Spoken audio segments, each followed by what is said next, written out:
सुन रहे हैं रेडियो गोरखपुर 90.8 गुनगुनाओ अपनी धुन। नमस्कार, रेडियो गोरखपुर 90.8 से मैं आरजे मार्तंड। दोस्तों, अगर बात की जाए महिलाओं की शिक्षा और महिलाओं की तरक्की की, तो आज भी कई लोगों का कहना है कि महिलाएं पुरुषों की अपेक्षा काफी पीछे हैं। लेकिन ये झूठ करार दिया है नौतनवा नगर पालिका की शान, यहाँ की बेटी सृष्टि श्रीवास्तव जी। जी हाँ, सृष्टि जी के बारे में मैं आपको बता दूं कि सृष्टि जी के पिताजी एक LIC में अभिकर्ता हैं। ये नौतनवा एक छोटे से कस्बे में रहने वाली हैं और इनके बारे में मैं आपको बता दूं कि माननीय पीयूष गोयल जी के साथ, हमारे देश के राष्ट्रपति रामनाथ कोविंद जी के साथ, हमारे देश के उपराष्ट्रपति वेंकैया नायडू जी के साथ इन्होंने काफी बैठकों में प्रतिभाग किया है। और यहाँ तक कि ये सफर यही नहीं रुका, संयुक्त राष्ट्र के डिप्टी सेक्रेटरी जी के साथ भी इन्होंने भाग लेकर के उनकी बैठक में वहां पर सम्मिलित रही हैं। तो इनके ऊपर पंडित जवाहरलाल नेहरू जी का एक वाक्य बड़ा ही सटीक बैठता है कि लोगों को जागरूक करने के लिए, लोगों को जागृत करने के लिए महिलाओं का शिक्षित होना अति आवश्यक है। तो ऐसे ही कुशल युवती हम सबके बीच बैठी हैं, मात्र 21 वर्ष की सृष्टि श्रीवास्तव जी। सृष्टि जी, आपका बहुत बहुत स्वागत है रेडियो गोरखपुर 90.8 पे। Thank you so much. और मेरा नाम सृष्टि श्रीवास्तव है। मेरी जो स्कूली शिक्षा की अगर बात करें तो मेरा पढ़ाई जो है वो मेरे टाउन नौतनवा से स्टार्ट हुआ है और मैंने LKG, UKG और फर्स्ट की पढ़ाई वहाँ से की है। सेकंड से लेके 10th तक की पढ़ाई मेरी यहाँ गोरखपुर सेंट पॉल स्कूल से हुई है और 11th और 12th की पढ़ाई मैंने सेठ हमाद जयपुरिया लखनऊ से किया है। अभी currently I am pursuing political science honours, BA political science honours from Kamala Nehru College, Delhi University. जी बिल्कुल, और बड़ी है अच्छी बात है। आपको नौतनवा में बहुत कम लोग जानते होंगे, हमारे गोरखपुर के क्षेत्र में भी बहुत कम लोग जानते हैं, लेकिन मैंने इनके बारे में बताया ना कि ये देश के पटल पर एक पहेली बनकर उभरी हुई हैं और कई क्षेत्रों में, खासकर यूथ डेवलपमेंट में और साथ ही ग्लोबल वार्मिंग के भी क्षेत्र में ये काफी उम्दा कार्य कर रही हैं। अच्छा सृष्टि जी, नौतनवा से निकलकर के यहाँ तक पहुँचना और देश के इतने बड़े बड़े लोगों के साथ बैठक करना, उसमें सम्मिलित होना, यहाँ तक कि संयुक्त राष्ट्र के सदस्य के साथ भी बैठक करना, ये कितना चुनौतीपूर्ण रहा? हम इसे एक अपना फॉर्चुनेट कहेंगे कि नौतनवा एक टाउन भले छोटा भले है, बट अगर हम उसके साइज के हिसाब से ना नापे तो वहाँ पे बहुत सारे टैलेंट्स हैं। मेरे से बहुत अच्छे लोग भी हैं और मेरे जैसे और भी लोग हैं, बट शायद उनको वो प्लेटफॉर्म नहीं मिला कि वो अपने टैलेंट को उभार सके। तो नौतनवा तो बहुत ही अर्ली एज पे छोड़ दिया था, तो उतना वहाँ का तो नहीं पता मुझे। फर्स्ट के बाद से मैंने वहाँ पे नहीं किया पढ़ाई। सेकंड से लेके 10th तक का मेरा जो पढ़ाई रहा गोरखपुर का, वो मेरा नॉर्मल जैसा पढ़ाई चलता है वैसा रहा। गोरखपुर में ही रहा? हाँ, गोरखपुर सेंट पॉल स्कूल्स में, तो वहाँ पे हुआ। बट हम ये कहेंगे मेरा जो इस तरफ जो रुचि बढ़ा वो मेरा लखनऊ जाके बढ़ा। वहाँ पे चेंज ऑफ एनवायरनमेंट मिला, चेंज ऑफ स्कूल मिला और कहीं ना कहीं जयपुरिया में मेरे लिए एक प्लेथोरा ऑफ अपॉर्चुनिटीज, एक कहते हैं विंडो ऑफ अपॉर्चुनिटीज, उसको खोला और वहां से कहीं ना कहीं मेरे अंदर ये चीज आई कि क्यों ना खुद के साथ सेल्फ एक्सप्लोरेशन किया जाए, क्यों ना खुद को अलग अलग सिस्टम में, एक अलग अलग सेटअप में डाल के देखा जाए कि कहाँ पे कैसे हैं, कहाँ पे किस तरीके से स्टैंड कर रहे हैं। तो कहीं ना कहीं वो चेंज का जो फायर होता है वो वहीं से स्टार्ट हुआ। और दिल्ली जाना, इस पे कहते हैं ना हिंदी में कहावत है, सोने पे सुहागा। अच्छा। तो दिल्ली जाना वो सोने पे सुहागा चीज हो गई, क्योंकि मेरा ये मानना है कि अगर आप दिल्ली में जाते हैं तो नो मैटर आप कौन से बैकग्राउंड से आते हैं, कौन से क्लास से आते हैं, कौन से एजुकेशनल क्वालिफिकेशन से आते हैं, आप स्पोर्ट्स के हैं, आप ड्रामा के हैं, आप पढ़ाई लिखाई के हैं, आप लॉयर, आप जो भी हैं, no matter what your background is, Delhi as a place has best to offer. हम दिल्ली गए और DU में पढ़ाई की, बहुत चीजें जानने का मौका मिला और जब जैसे जैसे चीजें पता चलने लगी तो खुद के साथ एक्सप्लोरेशन और बढ़ने लगा। तो आप ग्रेजुएशन में ही हैं अभी? हाँ, अभी ग्रेजुएशन में ही है। अभी मेरा ग्रेजुएशन कंप्लीट नहीं हुआ है, ये मेरा ग्रेजुएटिंग ईयर है और इसके मतलब ये 3-4 महीने बाद मेरा फिर ग्रेजुएशन कंप्लीट। अच्छा सृष्टि जी, अगर बात की जाए परिवार के सदस्यों की, आपकी फैमिली सपोर्ट कितना रहा आपको यहाँ तक पहुँचाने के लिए, माता पिता का? ये तो मतलब फैमिली सपोर्ट तो बिगनिंग से ही रहा है और अच्छा। इसमें तो कोई मतलब दो राय नहीं है। और मेरे पापा का शुरू से था कि मैं डॉक्टर के मतलब डॉक्टरी में जाऊँ, मेडिकल में जाऊँ, कि उनको ये था कि उनका एक बच्चा मेडिकल में जाए। 6-7 से ही ये चीज मेरे अंदर भी था कि मुझे मेडिकल में जाना है, ये करना है, वो करना है। बट कहीं ना कहीं ये चीज के लिए मैंने लेके प्रिपरेशन भी स्टार्ट कर दिया था। ठीक है, बहुत सारी इंसाइक्लोपीडिया खरीदना, ये करना वो करना, और इनफैक्ट घर में किसी को चोट लगे तो खुद फर्स्ट एड का बनाना, ये सब मतलब इस तरीके का इंटरेस्ट डेवलप किया।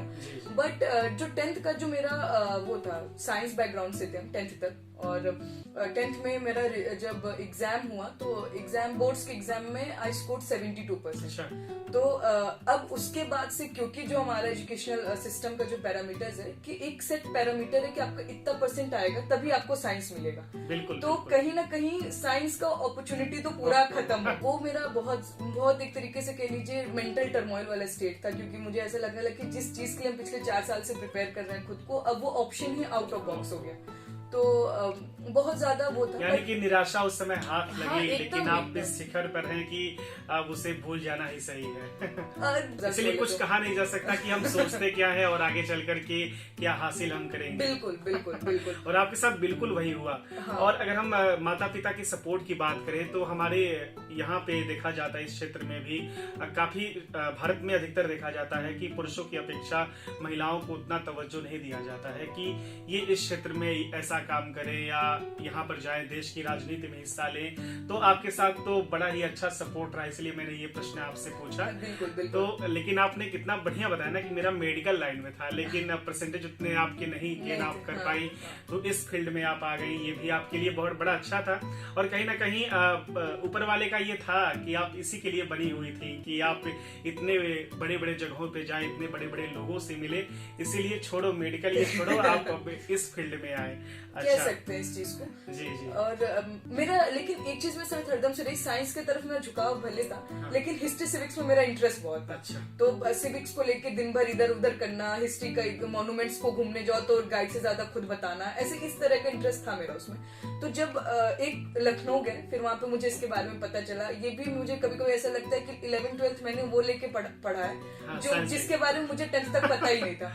तो अब हम उस दिन को एक गोल्डन डे कहते हैं मेरी लाइफ का, कि एक एनलाइटमेंट हुआ मेरा। और कहीं ना कहीं मुझे बहुत आज अपने, हम और चीजों पे नहीं बोलेंगे बट हम कहेंगे मुझे आज अपने पढ़ाई पे गर्व है जी। मुझे अपने स्ट्रीम पे बहुत गर्व है। मुझे ये लगता है कि मैंने ह्यूमैनिटी को सर्व किया, ह्यूमैनिटीज लेके। जी, आपको गर्व है और पूरे नौतनवा को गर्व है। और आज मुझे भी गर्व हो रहा है कि मैंने आपका यहाँ पे इंटरव्यू ले रहा हूँ। और इसके पीछे जो आपने स्टोरी बताई ना, बड़े इंस्पायरिंग स्टोरी थी कि जो हम सोचते हैं कि जो हम करते हैं, अगर वो नहीं मिलता है तो उदास नहीं होने का, निराश नहीं होने का, कुछ नया ट्राई करने का और कुछ नया हासिल करने का। क्यों?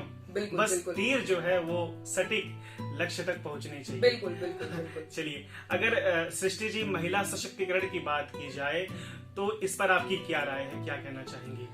महिला सशक्तिकरण अगर देखें को जब से ह्यूमन एग्जिस्टेंस में है, जब से इंसानों का इस धरती पे आप ये कह लीजिए उत्पन्न हुआ है, इंसान जब से आया है, तब से लेके महिला और पुरुष दोनों साथ में आए जी। और ऐसा तो नहीं कि पुरुष पहले आगे महिला बाद में आएंगे, दोनों साथ में आए हैं। लेकिन आज भी हम हिस्ट्री में भी चीज डॉक्यूमेंटेड नहीं है कि कब से इंसान धरती पे है, लेकिन आज भी हम महिला सशक्तिकरण की अगर बात कर रहे हैं, हम विमेन एम्पावरमेंट की बात कर रहे हैं, हम कंपैरिजन कर रहे हैं अगर मेल और फीमेल कहाँ आज पहुंचे, तो ये कहीं ना कहीं मुझे लगता है ये हमारे ह्यूमन सिविलाइजेशन के लिए एक शेम है। हाँ। एक शर्म की बात है कि एक ही प्रजाति के दो लोग, एक ही प्रजाति के दो लिंग एक साथ आए हैं। हाँ। लेकिन आज भी उनके अंदर उनके बिटवीन में कंपैरिजन होता रहता है कि कौन आगे है कौन पीछे है।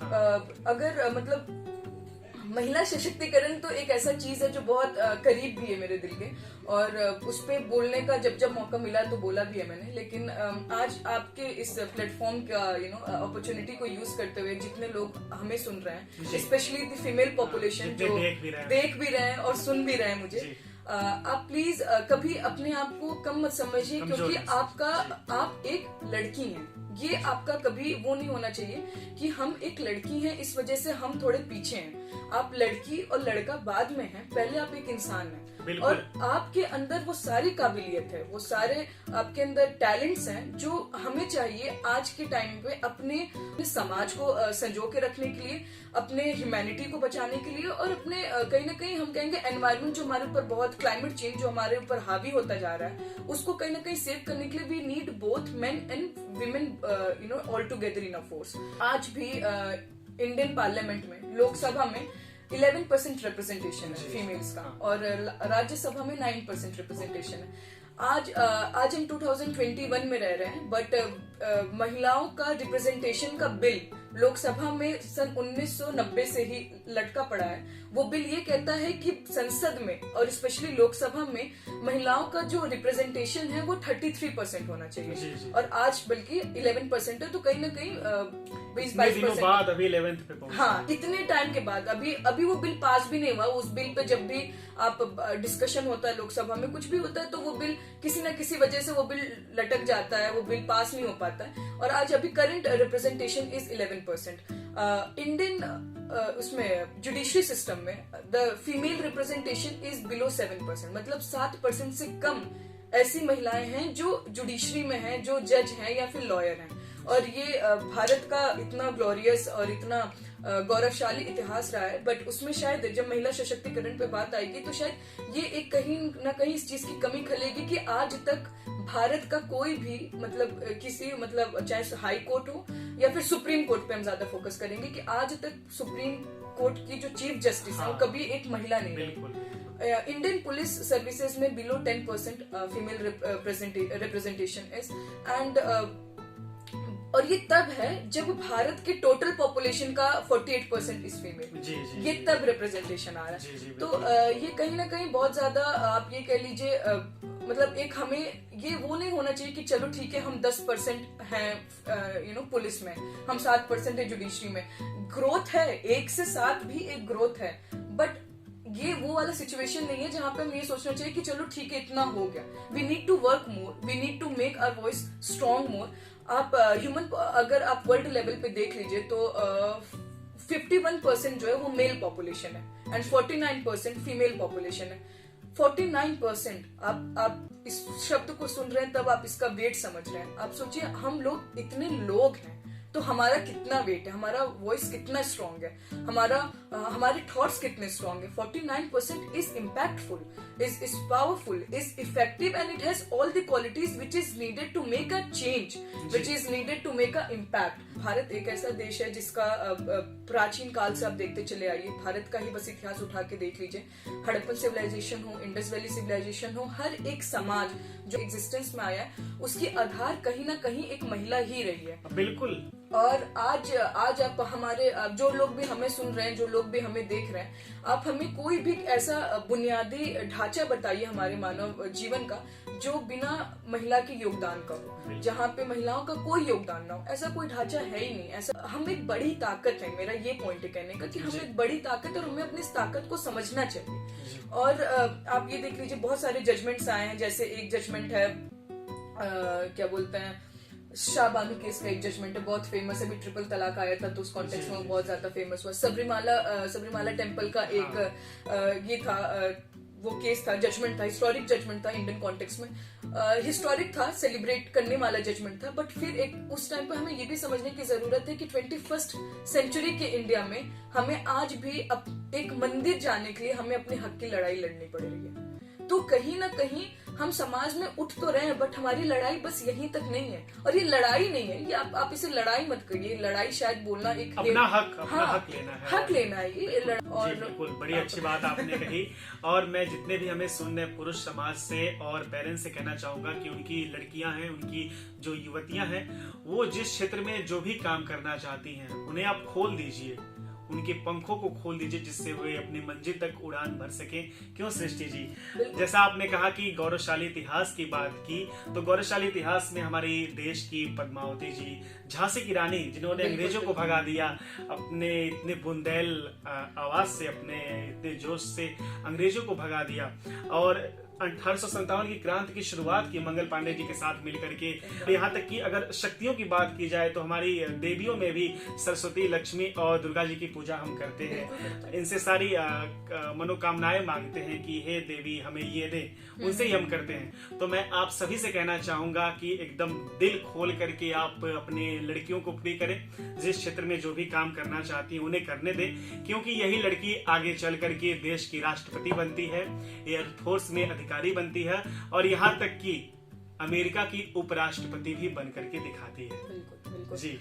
और जैसा आपने देवी लोग पे बोला, हमारे हिंदू मैथोलॉजी में देवियों का बहुत बड़ा स्थान है और हम उन्हें पूछते भी ना। और आज का 9 दिन रहता है, हम बस माता का ही गाना गाते हैं, उनके ही भक्ति में लीन रहते हैं। पर जैसे वो 9 दिन खत्म होता है, फिर हम अपने घर पे जो महिलाएं हैं उनके साथ हम कैसा व्यवहार करते हैं, वो हमारे असली भक्ति को दर्शाता है। और आपने इतिहास की बात की, आपने रानी लक्ष्मीबाई को मेंशन किया। हम बहुत पीछे नहीं जाते हैं, हम अपना अभी स्वतंत्रता संग्राम जिसका स्टार्ट रानी लक्ष्मीबाई ने किया था, उसमें बहुत से ऐसे लोग हैं, बहुत सी ऐसी महिलाएं जिनका बहुत ही क्या बोलते कंक्रीट कंट्रीब्यूशन था। सरोजिनी नायडू हो गई और कहीं ना कहीं जो है उषा गुप्ता हो गई। ये लोग इतने इन लोगों का नाम शायद आप लोग कम लोग जानते होंगे, क्योंकि इन लोगों के नाम को ज्यादा हाईलाइट किया ही नहीं। कल्पना चावला जी कल्पना चावला हो गई, वो तो ऑलरेडी इंडिया की एक बहुत बड़ी शान है और थी हैं और हरदम रहेंगी, उनका तो कोई स्थान नहीं ले सकता। तो कहीं ना कहीं हमें इस चीज को फिर से समझने की जरूरत है कि हम एक बहुत बड़ा हमारा आवाज का बहुत ताकत है। A woman's voice is more powerful provided that the woman is determined to rise। एक औरत की आवाज बहुत पावरफुल है, बस उसके साथ एक ही कंडीशन है कि वो जो औरत है, वो जो महिला है, उनके अंदर वो डिटर्मिनेशन होना चाहिए कि हाँ मुझे उठना है और वो उठने में मुझे किसी एक दूसरे उस पे नहीं डिपेंड होना है, दूसरे सेक्शन पे नहीं डिपेंड होना है। वो उठना हम खुद से उठेंगे। जी, ये जोश और ये जज्बा होना चाहिए कि हमें खुद उठना है। और मैं सभी से कहना चाहूंगा कि अगर ये हम करके दिखाते हैं ना, महिलाओं की, युवतियों की सहभागिता को अगर बढ़ाते हैं ना, तो मुझे आज ये प्रश्न नहीं पूछना पड़ता महिला सशक्तिकरण का। जैसा कि आपने कहा कि वाकई छोटी सी बात हो जाएगी हमारे लिए कि आज इतने बड़े देश में, इतने बड़े समाज में, जहाँ पे हमारे देश की राष्ट्रपति खुद एक महिला रह चुकी है, वहाँ पर आज भी अगर हम महिला सशक्तिकरण की बात करें तो अच्छा। ग्लोबल वार्मिंग की अगर बात की जाए, मेरी आपसे पहले भी बात हुई कि आप पर्यावरण के क्षेत्र में भी काम कर रही हैं, जिससे प्रदूषण को कम किया जाए। इस विषय पे कुछ आप हमारे यूथ को बताना चाहेंगे? बिल्कुल, और इस पे स्पेशली हम यूथ को ही बताना चाहेंगे। क्यों यूथ को बताना चाहेंगे? क्योंकि हमारा ही फ्यूचर है जो इंडेंजर्ड है। जो हमसे पहले जो जनरेशन है वो कहीं ना कहीं कुछ हद तक अपनी जिंदगी को जी चुके हैं। हाँ। लेकिन जो क्लाइमेट चेंज का जो रियल इम्पैक्ट है वो तब आएगा जब हमारी जिंदगी अपने चरम पे हो। बिल्कुल, अगर हम 4th जनरेशन में जाएंगे तो ये फेस करना पड़ सकता है हमें। हाँ, तो कहीं ना कहीं ये बात यहाँ पे ये आ जाती है कि क्लाइमेट चेंज पे अब हमें कॉन्फ्रेंसेस, हमें डिस्कशंस या फिर हमें मीटिंग्स करने का वक्त नहीं रह गया। टाइम हुआ आ गया है कि अब हम उससे आगे बढ़ें। ये समय, अब हमारे पास इतना समय नहीं रह गया कि अब हम 15-20 लोग को बैठाएं, उनको बताएं कि ये क्लाइमेट चेंज ऐसा है, ये कॉन्सेप्ट है, ये रियल है। अपने अगर फ्यूचर को बचाना है तो हमें आज प्रेजेंट में काम करना पड़ेगा। नीति आयोग की एक रिपोर्ट थी जो मैंने 2019 में शेयर भी किया था। उस रिपोर्ट के अनुसार 2020 तक भारत के जो नॉर्दर्न इंडिया के स्टेट्स हैं, जैसे राजस्थान, हरियाणा और ये सारी चीजें, तो in fact Delhi for that matter, the national capital, so in fact Delhi for that matter, वहां से भी अंडरग्राउंड वाटर, जो जमीन के नीचे वाला जो पानी होता है, जिस पानी को हैंडपंप हम अपने घर में इस्तेमाल करते हैं, टंकी भरते और ये सारी चीजें करते हैं, सो वो भारत के नॉर्दर्न स्टेट्स के अंदर से खत्म होने वाला था। हालात ये हो गए हैं कि राजस्थान में कोई अपने घर से बाहर निकले तो घर में ताला बंद करे या ना बंद करे, लेकिन पानी की टंकी में ताला जरूर बंद करके जाता है। तो ये हमारे वाटर क्राइसिस की सीवियरिटी हो गई है। महाराष्ट्र में 5 लीटर का पानी लेने के लिए एक 10 साल का बच्चा रोज 18 किलोमीटर चलता है। तो ये हमारा एज अ यूथ, या फिर आप ये कह लीजिए उस बच्चे से बड़ा होने की वजह से, वो बच्चा 10-12 साल का है, उससे हम लोग का एज डिफरेंस कितना है, 10 साल है,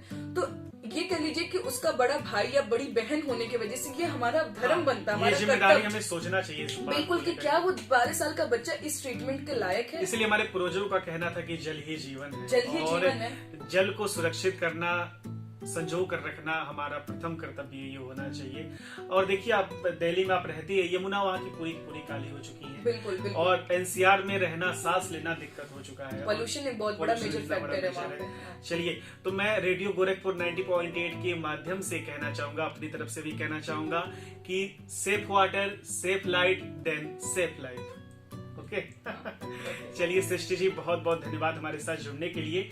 अच्छा, आप इतना समय देती हैं भारतीय राजनीति में, अपनी पढ़ाई लिखाई में, तो कभी आप रेडियो पे बैठी हैं तो कभी गाने वाने सुनने का मौका मिलता है? हाँ, पसंद बिल्कुल करती है? बिल्कुल। गाने तो बहुत जरूरी है जीवन में। कहीं ना कहीं आपको वो एनर्जी भी देता है, मुझे ऐसा फील होता है फ्रेश कि कर देता है। बिल्कुल। आर्ट आपको एनर्जी देता है। आर्ट का जो भी फॉर्म हो, गाना हो, सिंगिंग हो, डांसिंग हो, कहीं ना कहीं वो आपको। आप कुछ गाती हैं कि नहीं? नहीं, आपको लगता है मेरी अच्छा, आवाज कुछ पोएट्री करती हूँ, कुछ सुनाना चाहती हूँ? पोइट्री करते हैं, बट बहुत पहले करते थे, अब वो हैबिट में नहीं रह गया। शायरियाँ सुनते हैं, शायरी सुनने का मुझे बहुत शौक है।